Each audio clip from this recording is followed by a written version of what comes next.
William Gary, je suis cofondateur et salarié de l'association Interlude qui organise tout type de séjours adaptés à des personnes en situation de handicap mental depuis 2014.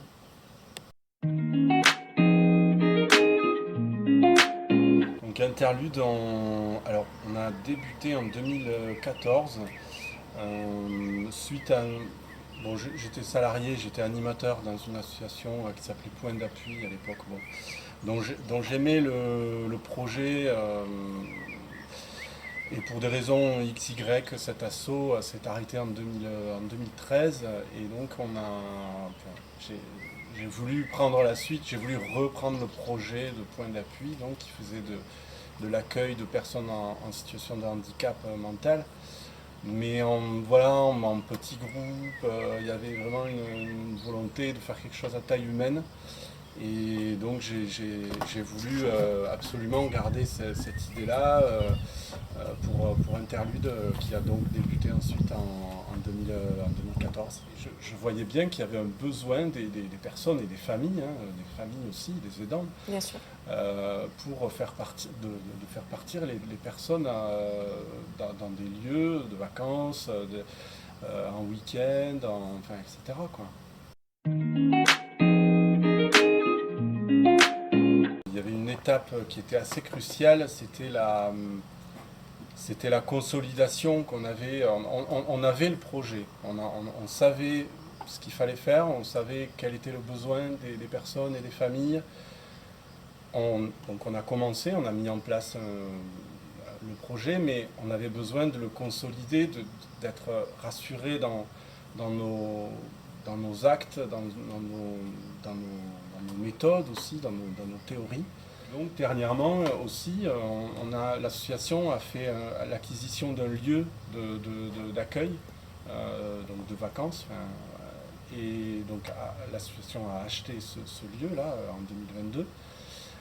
Et donc ça, c'est la dernière étape. Enfin, c'est une étape Ouais. très importante dans laquelle on est encore aujourd'hui, Ouais. un an après, puisqu'on on met en place le lieu, on l'adapte aux personnes en situation de handicap, etc. La question de la consolidation, c'était complètement ça au début, c'est-à-dire que bon, on travaillait, on voyait bien qu'il y avait du travail, etc. Donc on œuvrait, on faisait les choses comme bon nous semblait, mais il fallait qu'on structure quand même. C'était ça la consolidation, il fallait structurer l'activité dans son ensemble.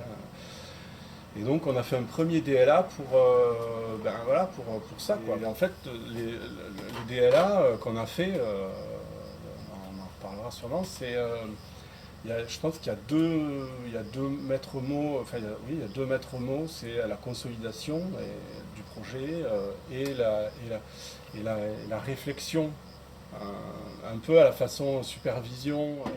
Le deuxième DLA, ça portait plus sur les outils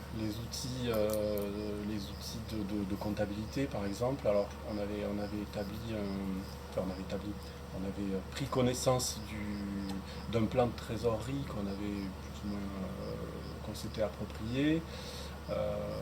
Voilà, des outils théoriques. Voilà, en particulier financier, quoi. À l'époque, je pense qu'on était à mi-temps et bon, de fil en aiguille, après on a été à temps plein et je pense que le deuxième DLA y est pour quelque chose, bien sûr. Toujours avec cette idée de réflexion, on a réfléchi comment on peut financer, comment on peut augmenter les temps de travail, comment on peut les financer, etc. Et le troisième DLA, donc il était sur une question, sur la question du statut juridique. C'est-à-dire qu'on est deux salariés dans l'association, enfin maintenant on est trois, mais voilà, on est deux salariés cofondateurs en fait. Ouais.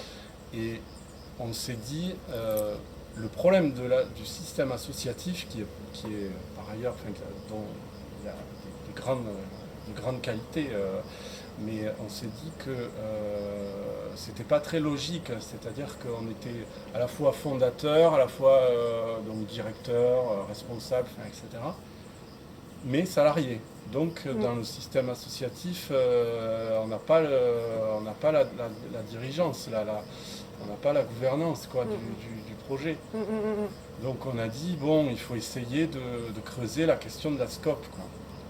Puisque ça serait logique, quoi, en fait. Voilà. Et donc le DLA portait sur cette question de scope ou pas scope.